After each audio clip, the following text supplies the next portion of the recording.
when I begin to study the Bible, it just seems like situations sometimes that I go through, God begins to talk to me about, and then begin to give me scriptures and things like that.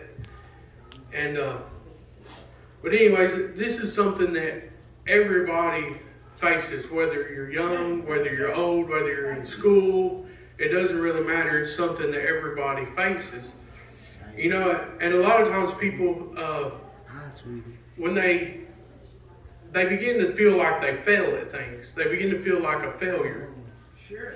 I actually looked up the definition of failure, and it gives two definitions.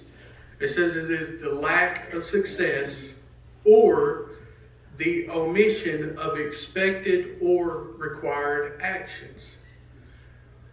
So, even the definition tells us that we don't have to be a failure. We can choose not to be a failure. Even the definition of it tells us it is the omission of expected or required actions, which means when you fail at something, that doesn't make you a failure. Whenever you fail at something, if you get up and move forward, then you're not a failure. You're only a failure if you choose not to get up and move forward. And don't admit it. And, you know, so many times when people fall, they feel automatically like failures. Sure. And me included, you know.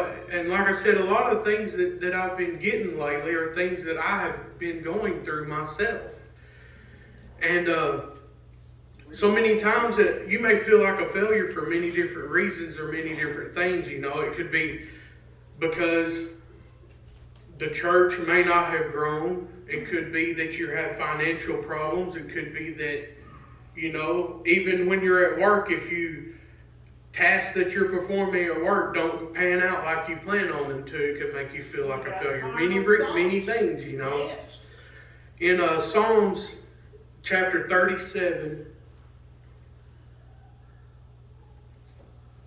verse 23 and 24, it says, "The steps of a good man are ordered by the Lord, and he delighteth in his way. He has good plans. Though he fall, he shall not be utterly cast down, for the Lord upholdeth him with his hand." You know what that means? You know, and even though that we fall, God is there to help us.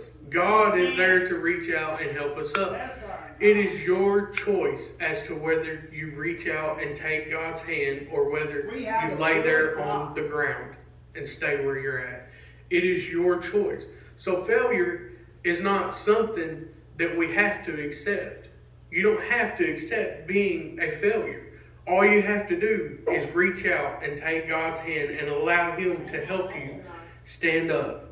Amen. And make a brand new start.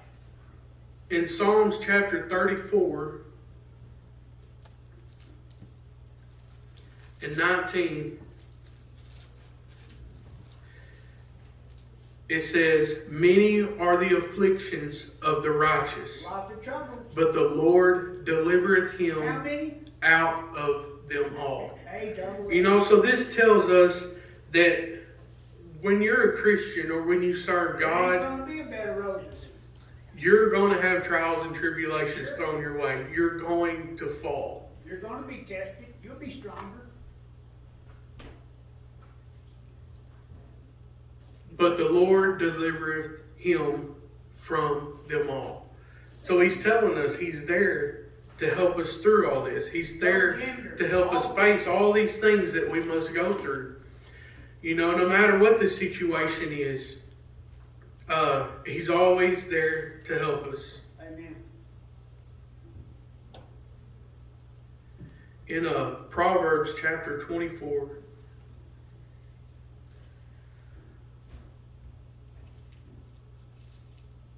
in verse 16, Book of opposites.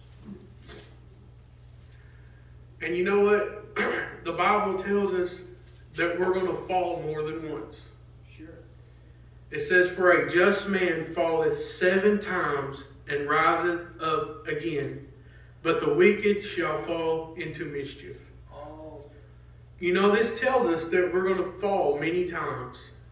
You know, you're not just going to have one time in your life that you fall and that you go through these things. It's going to be many times throughout your lifetime. I'll be the first one And to go.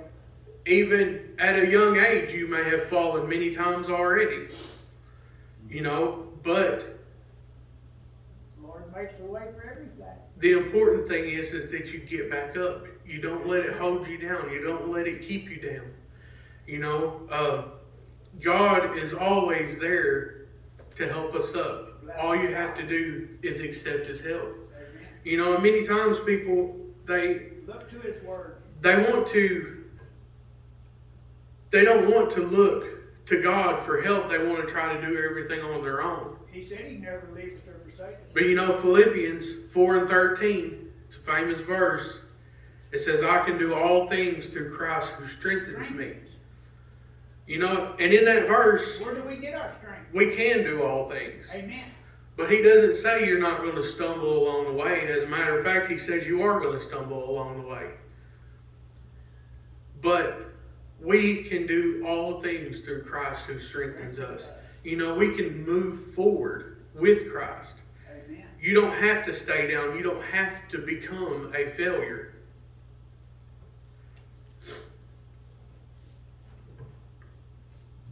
That's Brother Tom. In the book of St. John, chapter 16, Bless everyone. No one left out. in verse 33,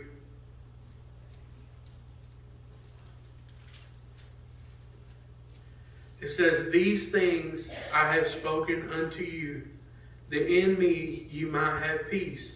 In the world ye shall have tribulation. Troubles. But be of good cheer. I have overcome the world. Be happy. The good news. You know, in the world, there's tribulation. And we are in the world. We're not of the world, but we are in the world. So we are going to have tribulation. Sure. You know, sometimes people think that when they come to Christ or when they become a Christian or give their heart and life to God, that everything's supposed to be easy sailing from there, and it's not. Usually, to be honest with you, that's when you get pushed the most. Let's fight. You know, when the you good become fight. a Christian, that's when things begin to be thrown your way. Let's fight for But the good. important thing to remember is that when you become a Christian and all of these things are thrown at you, it sometimes, you know, it should feel like they are, even though you may have more things thrown at you, it's easier for you to overcome these things because you have Christ. Amen. You know, after you become a Christian, everything in the world is going to be thrown at you. Sure. Things from your friends, things from your family, things from the world, things from at your job. Everything is going to seem like it's getting thrown at you. But when you become a Christian, your mind changes. Amen. Your mindset changes, and it changes in a good way because it makes it easier for you to overcome these things that have been thrown at you. That's why it's so important that you study and you read the Bible and you understand that God is always there for you. You know, even when you're in sin, God is there for you. But when Well, He came to you save us. become a Christian, Amen. you can understand more how God is working for you. And you understand that No greater love. no matter how many things are thrown your way, you can always look at it like this. I can do all things through Christ who strengthens Be me. of good cheer. God is over. Jesus overcome. And in Joshua chapter 1 and verse 9, Joshua was a good guy. it says, And have not I commanded thee, be strong and of good courage. Be not afraid, neither be thou dismayed of the Lord, for the Lord thy God is with thee wherever thou goest. Don't be discouraged. You know, so when these things get thrown at you, don't look at it as something that's going to get you down. Look at it as something that you can stand up to. You can stand up against. You know, have courage. Don't be afraid of it. Amen. Because God is always going to be with you. He's always going to be there. And in Jesus. He's always going to be there to help you through it. You know, this morning, Brother Jerry, when he got up here and spoke, he went right through 2 of the verses that I was going to talk about. And but anyways, in Romans chapter 8, these are the last verses I'm going to go to. Romans chapter 8.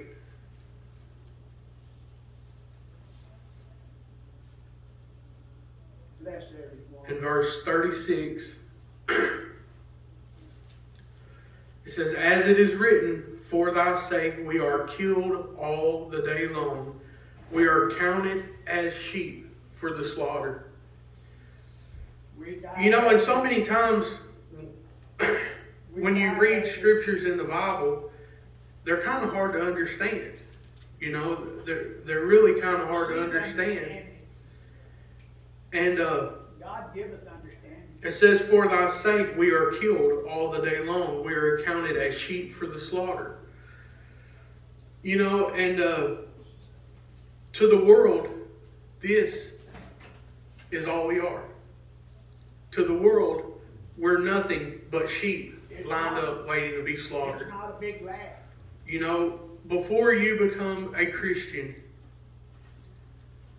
if you want to look at it as a physical sense, before you become a Christian, we're all just standing here in this line, one right after the other, waiting for our time to be slaughtered. And you know what? And so many times, a lot of people, they don't like to hear this, but it's the truth. You know, if you're not a Christian, you're just as a sheep, waiting in this line, waiting for your time to be slaughtered. And there is a gate. You know, there's not much else more left in the world, except at the end of the road to be slaughtered. But in verse 37, it says, "Nay, in all these things we are more than conquerors In all these things, through Him that loved us." Amen. You know what? So we are made conquerors through Christ. We are made conquerors over the We world. overcome the world. We become more than sheep being lined up to He's slaughter. our Savior. We are conquerors.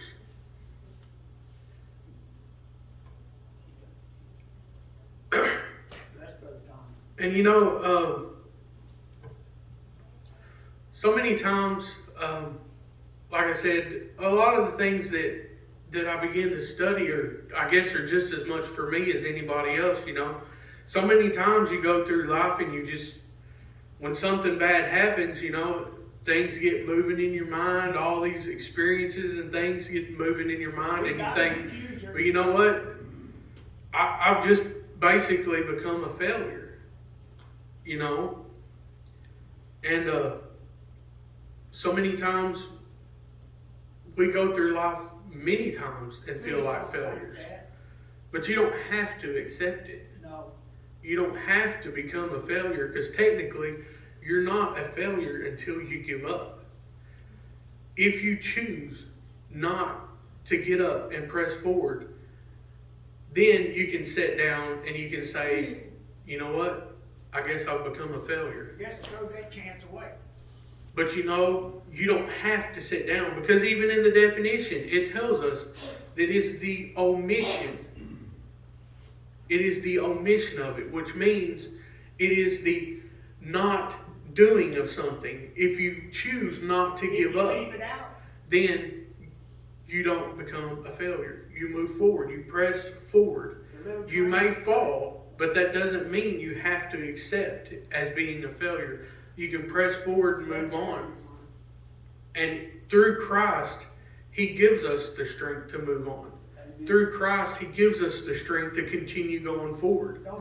You know, He is our inspiration. He is our strength. He is the reason that we should get up every morning. Amen. You know, God is the reason that we should get up every morning. And you know what? I have kids. I love my kids and I love my wife. Amen. But my kids You're blessed. actually are a gift from God. They may not necessarily should be the reason that I get up every morning.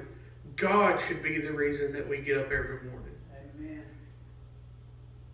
And God gives us these things to look forward to in this world. Gives us these things of enjoyment in this world.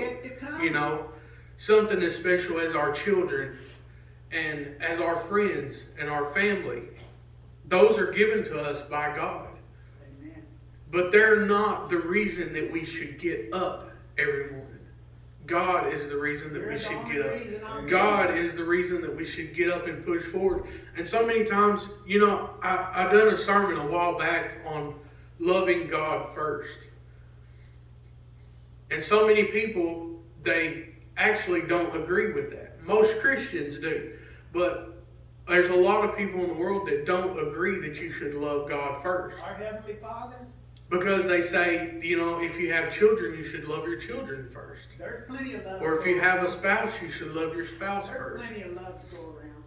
But one thing with becoming a Christian that I have found out is that if you love God first, you will love your children more than you ever could have if you didn't love God first. Right.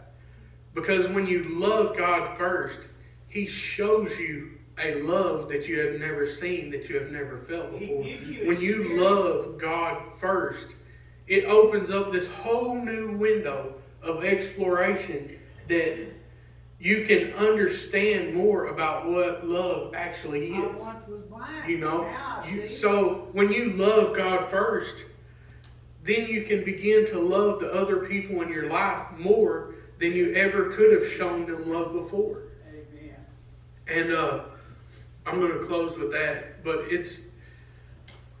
I just don't want people to, I want you to understand that just because you fall and you falter doesn't mean, that doesn't make you a failure. No. The choices that you make from that point are what will determine whether you're a failure or not. You know, whether you choose to get up and push forward and take God's hand and allow God to strengthen you to allow you to move forward, or whether you just throw your hands up in there and say, I'm done. You know, those are the options that will determine whether you have become a failure or whether you have decided to push forward and to move on and to overcome the things of the world. We're made overcomers through Jesus. That's Brother Tom.